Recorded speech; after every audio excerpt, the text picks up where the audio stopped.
Hello, and welcome back to another episode of Liberate Your Soul. I hope this finds you super good and having a great time today.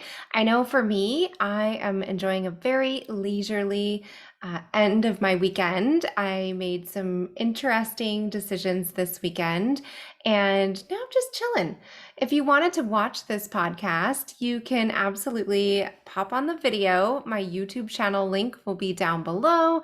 I've recently decided to start putting video to the podcast because I have so much fun recording them that I thought maybe you would like to see where I am in my productive little office. So I am going to talk today about decision making, and I'm going to give you some pretty cool examples about how the brain works to make decisions, what I've found out about making decisions, that there is no wrong answer, and just a little example from my real life to give you some context. So, are you ready? Okay, fabulous. Did you know that when you are spending time making decisions, you're actually using several parts of your brain?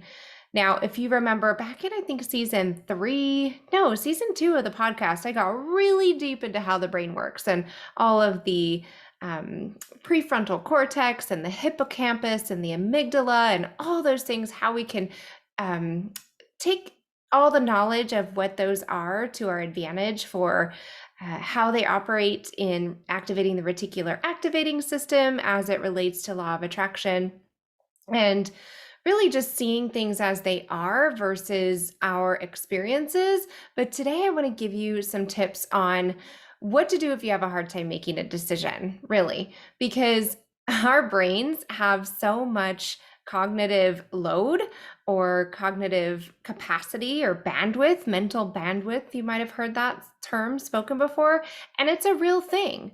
Our executive functions of our brain are taken up by planning things out, by going off of memory, by allowing yourself to really make strategic decisions based on what you know, what you can remember, and what is best for you intelligently or logically. But making decisions isn't always such a logical process, right? Sometimes we find ourselves making some drastic emotional decisions that it's like, where was my brain even at during this decision making process later on? So today I want to talk to you about managing your resources, managing your energy, and being able to truly make the best decision for you. Because as a life coach, a lot of what I do is help alleviate that load off of my clients, that cognitive mental load, and eliminate cognitive dissonance, which we'll explore a little bit later, and just help them to make a decision and create an action path to move forward. Now, for me, myself, I tend to want to look at things energetically because I'm an energy worker and I've been using energy my whole life, whether I was aware of it through training or not, doing it just as a basis of who I am. But now that I've done a ton of research on the brain, I know how my biology, my nature, my makeup of who I am cellular wise and neurologically is impacted by the stimuli around me. And that's the first step in making a decision. Your hippocampus is activated by external stimuli, right? Or even internal stimuli. Like, let's say you get hungry and you decide you want to eat something. But for sake of this episode and decision making, usually the decisions you're going to be making that are causing you to have some stressor or use some of that bandwidth is based on external stimuli. For instance, the example I'm going to talk about today is buying a car. Now, I have had my car for many years and I bought it used. I'm not ashamed to say it was a decision I had to make after having a car accident. Maybe 7 years ago or something like that. And I was in need of a new car. And I was making a decision largely based on my emotions because I had just been through a really traumatic accident. And so I felt like the car that I had crashed in had saved my life. So I was determined to get that same model of car with that same feeling of safety, because I knew that had I been driving any other model, the way that I was hit and the way that my car landed, yes, my car spun itself around in 360. It was pretty a violent accident. Um, I might not have walked away without injury as I did in this particular instance. So back then, I was making a decision not using my hippocampus or my prefrontal cortex, which is what causes me to have the executive function, causes you to have the executive functions as well. And it just truly is in charge of stimulus intake and stimulus response, decision making. So, our prefrontal cortex is the part of our brain that evolved later on as we became humans, if you believe in evolution. If you don't believe in evolution, it's just part of your brain, right? But managing your resources in making those decisions, in large part, is due to the time it takes to make a decision. And this is what I find with a lot of my clients is before they come to me, they've spent a lot of time spinning their wheels, taking in the stimulus and stimuli from outside of themselves, mulling it over in their minds, getting caught in analysis paralysis, which is too much information, and the brain just keeps wanting to gurgitate it and regurgitate it into logical sense. And they're not necessarily taking decisions, making steps because of cognitive dissonance. So, cognitive dissonance is when you are thinking about one thing, but you have an underlying feeling, emotion, experience, memory, or a contrasting thought that is contrary to your initial thought. So, I want a new car, but I don't want a car payment, right? I want a new car, but I really love my old car. So, I don't want to make a change. I have something stopping me or multiple things stopping me from making a decision to move forward with what the initial stimuli is, and that's my car is getting old. I'm going to need to have something that is going to last longer and have better fuel mileage and be a better fit for right now. So the second part of making decisions as humans and as thinking humans, feeling humans, is to decide on what is something that is value based and aligning with who you are and what you stand for, what you want out of the result. So when you have a decision, let's say it's an A or B decision, right? I'm deciding between two cars. So what is it about car A that is advantageous and going to speak to my needs, my wants, my emotions, and car B, what does that have to offer for my needs, wants, and emotions? So really looking at what is aligning in my choice, what's going to be the best fit for all of those things is going to help steer the conversation. And you can try on decisions for a little while. Like you can make a pros and cons list. You can look at the consequences of choices. Maybe you're talking about romantic partners or deciding to getting back into the dating field at all. Like, how are you going to feel if you're going out with partner A versus partner B, or deciding to stay home and just pop some popcorn and watch movies on a Friday night by yourself? Like, what is it that your heart really wants, and what is it that's going to bring you that satisfaction? The third component of decision making is really timing. Like, what is the timing for your decision? Do you have to make it immediately? Like, is it something, a quick and easy decision?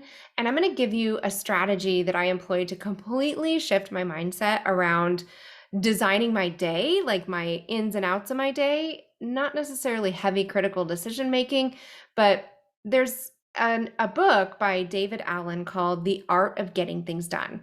Now, I read this book like 15 years ago, and I decided to really take action on each chapter because I wanted to minimize the cognitive load that I was utilizing every day and maximize my output, maximize my resources, my energy, my time.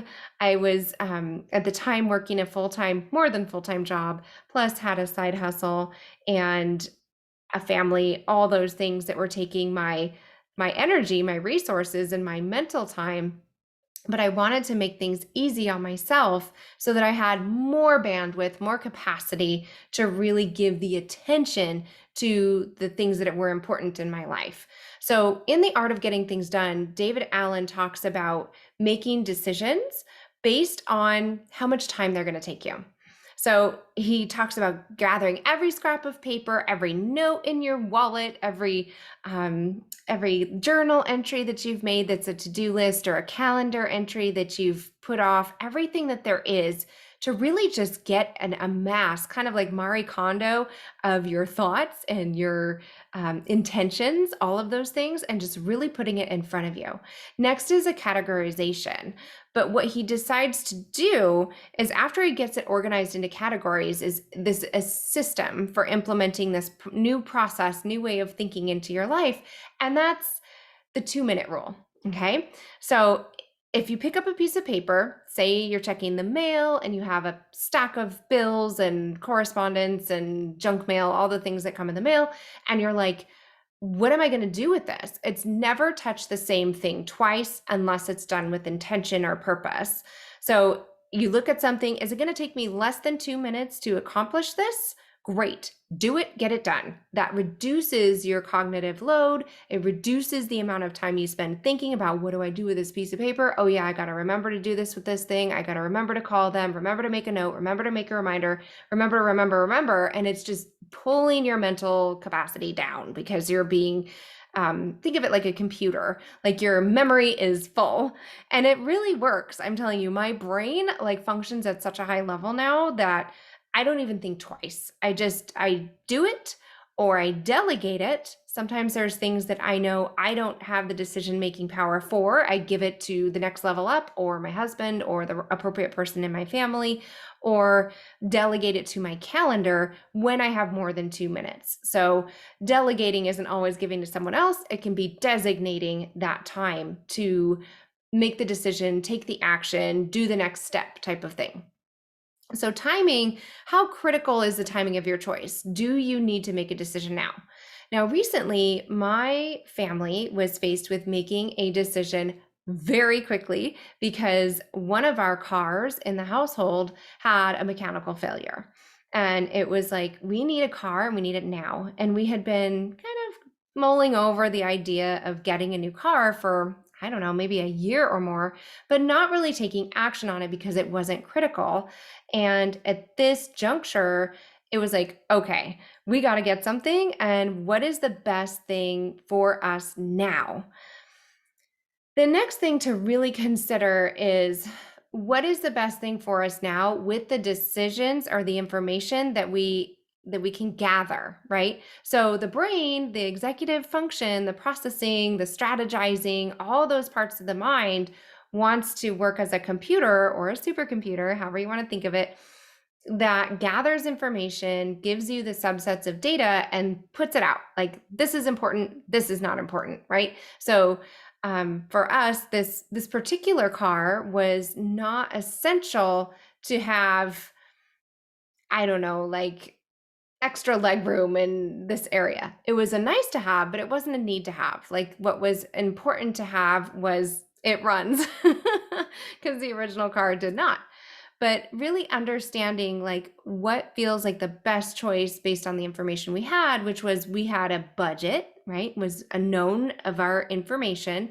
We had a time frame which was available, and we had some desires that were criteria that could be met by what was available at the time. So it's like taking the logical choices and putting them in order. Like, what is critical? Timing. What is important? Budget. And what is, a nice to have in that decision-making process. And so we set out to buy a car in one weekend. Another component of that particular decision-making process was, where can we go, right? How wide and how much is our availability, right?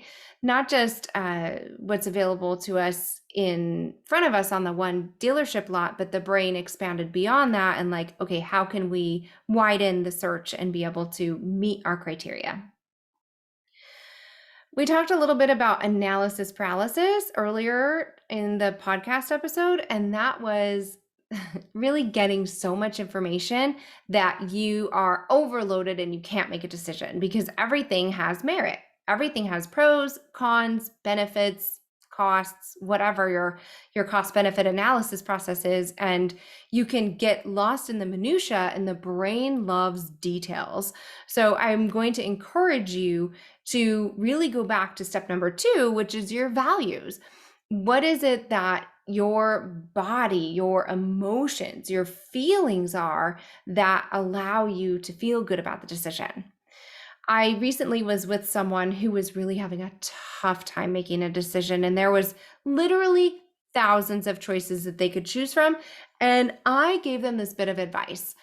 And I let them know, like, the mind can go back and forth and talk to you about all the things that could be right or that might be wrong, and all of the things that you typically would logically try to rationalize or determine through the brain. But what happens when you stop all that mental energy, that chatter, and you think about what feels good? Like, what is it in your gut? Picture yourself having made decision A, decision B, decision C. What feels amazing, comfortable, safe, and good for you to open up to in your energy field? Now, when we are looking at all of the different options, we can sometimes get stuck. And when we make a decision, even if it feels like I could make the wrong decision, it could be a bad decision, it feels better than making no decision at all, because the the point of being alive and continuing throughout these years of what happens is moving forward, growth, progress, right? You never see a houseplant just stay exactly the same unless it's a bonsai tree that you're clipping intentionally. You always see growth and new shoots, and it's satisfying to watch them just blossom and flourish into the potential that they have to be. The same is true for us humans. When we make decisions from it feels emotionally good, we have a couple of other limitations that could potentially come up with us if we were grown up with a scarcity mindset versus a growth mindset. And you can ask yourself, what feels comfortable for the me that I am right now? And what feels comfortable for the me that I'm going to be 6 months from now, 1 year from now? You hear a lot of people talk about your best self and your highest self and living up to your fullest potential. But the fact of the matter is, like, you're not ever going to be your best self. You're not ever going to reach your highest version of self, because the you that is you in 6 months from now is going to have a new capacity, a new threshold to expand into. And it's all about what is feeling good to your body, feeling good to your emotions, and again, aligning for those values. When you really go deeply into how a decision feels versus this makes the most logical sense, you're going to get a better sense of knowing yourself and knowing the right choice for you. Now, this leads me to my final point and what I kind of led into at the beginning of this, and that is there's no such thing as a bad decision. Without explaining too much of what the Akashic records are, I just want to give you a brief overview, and that is a spiritual, ethereal realm where every thought, every word spoken, every action taken, every emotion felt exists. And it's outside of your mind, it's outside of your body, it's in a sort of open container that lives within and outside of the universe at the same time.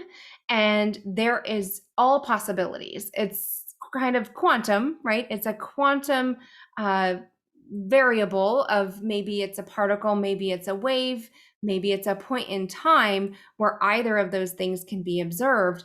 But all things are possible in the Akashic realm. When I'm looking into Akashic records, whether it's for myself or for a client or just for maybe even a deceased loved one. And I'm just trying to tap into the energy of what the soul has experienced, will experience, or has the potential to experience. All possibilities are open at that moment, but some of them are more likely than others. And when I look at the Akashic realm, what I find is that there is no bad decision. There is no true path that is carved in stone, like wind and water erode through the mountains over time through patterns and, weather patterns. And when you look at your decision making process, it's never going to be linear. Because you decided on process A, you're going to make decision B, which leads to outcome C, and then decision D, and you're presented with experience E, and then it just never is that way. It's more like, well, if you look at option A, then all of these different potentialities then become available to you. Everything is then opened up for you to move forward in a more either expansive, if you're looking at it from a what is for the highest good of all perspective, or a more contracted reality, like what is going to keep me safe and here and now. Does that make sense? I hope it does, because from the Akashic perspective, everything is unfolding exactly the way it's meant to be, because that is the decision that you made. This is the choice that you have chosen, and you're moving forward with it. And you now are presented with a whole new series of opportunities to make choices, a whole new presentation of decisions. So let's just look at that from a day-to-day perspective. You have an internal stimuli of, I'm feeling hungry. You decide, I'm going to go get something to eat. You decide, I'm going to eat this salad that is light and healthy for my body, or I'm going to eat this comfort food that is heavy and makes me feel really good, but maybe I get a carb load and a sugar crash afterwards. Both results will end up in you satisfying your hunger, but one will allow your cells to turn over at a different rate than the others that will require a nap afterwards or require you to feel like you want a nap. So there is no wrong decision. There's only the decision you make and the next set of circumstances that present you with another decision to make. So you eat a salad, you feel light, you feel healthy, and you're like, gosh, I made a great decision here. I think I'm going to do the next thing on my to-do list, or I'm going to go have a nice workout because I feel really healthy and good about myself right now. Or I just ate a bunch of carbs, so I'm going to sit around and watch Netflix or take a little nap. Again, nothing wrong with any of those choices, but once you do that next activity, work out, do the next thing on your goals list, or take a nap and watch Netflix, after you're done with that, you're going to have another set of stimuli. You're going to wake up, you're going to feel something, you're going to think something, you're going to realize something outside of yourself that needs to be done, and you're going to make another decision. Or you're going to have the workout, you're going to decide to take a shower, you're going to decide to change your clothes, whatever, go to the sauna, go for a swim and cool down and just chill in the hot tub, whatever it is that you decide to do. You're always going to be presented with a new set of decisions based on your initial decision. So with the car, we decided to go ahead and pick something that fit in the budget with as many features as we could have that was available right now. There was a point in time when it was like, pencils down, cut off now, make your choice. And at that time, we chose the best decision for us available. This weekend, we're looking at other choices for other cars in the future and what that might look like based on the decision we made for the first car, based on the need we're going to have for the next car. They're complementary decisions. There are always going to be new choices you can make in your life. And again, I just want you to know that managing your resources and actually moving forward, like making the choice, saying, okay, does this align with my values? Does this feel good? Does it meet certain criteria? Am I really making myself make the best decision with the information I have, or can I gather more information to make a different decision or a more informed decision? Like all of those things are going to move you forward to an outcome that feels really amazing.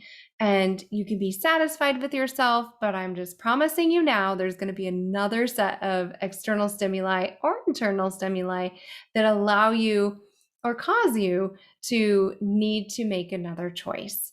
So it's just a never ending cycle process. This happens in our life, and it just feels really good to let go of the mental bandwidth, the energetic resource taking that going through thoughts takes up for us, and really getting aligned and deciding what is important to us and living through those decisions. Even if it's just mentally for a minute or two, for half an hour, you can use your executive functions of making a pros and cons list.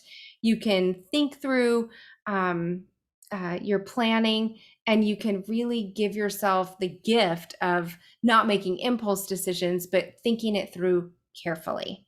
So I hope this is really helpful for you. And I hope that you're, again, able to just really take the time that you need and not feel that even scarcity of time or scarcity of needing to feel safe and availability in what you can do, and understand that what decision you make today, it's going to impact you 6 months from now, a year from now, 5 years from now, but not as much as you might think, because you can make corrective decisions. Like, let's just say I bought a car and I didn't love it. I could sell the car, right? I could go ahead and decide to trade it in. I could change that choice. And Lord knows I've explained before about my decision making moving across the country a couple of times, and changing states 3 times in 3 years, and the decision making processes that went into those. But this, I think, is more of a concentrated effort in helping you to move forward in an aligned way, in a way that feels good and is for your best and highest good. That's another great question to ask yourself, is just, what is the best and highest good for me? And if I'm procrastinating, what is my cognitive dissonance? Am I stopping myself from moving forward because I have a contrasting thought or a feeling or emotion that is getting in the way? So I hope you have the best week, and thank you again for spending time with me this week. It means the world. I know you have a lot of choices when it comes to listening to a podcast or watching a YouTube video, and the fact that you're here means everything. So if you want to watch the show, click on down below. If you want to listen to the show, head on over to Liberate Your Soul with Kelly Pierce, wherever you get your podcast on. I'm on Anchor. I'm on Apple iTunes. I'm on Google Casts, Pocket Casts, all that good stuff. You can pretty much find me everywhere. And if you really want to get to know me better and what it's like working with me, you can head on over to my website, my own little piece of real estate on the web, and that's www.quantumhighways.com. And again, I'll put a link down in the show notes to all of these, or most of these things. If you're listening, you'll already be listening on whatever your choice is. But if you want to watch, you can watch YouTube. And if you want to get to know better what it's like to work with a coach who helps you make these decisions and navigate life's choices, whether it's for your business, your love life, your health, you name it, www.quantumhighways.com. So have the best week, and we'll talk to you again next week.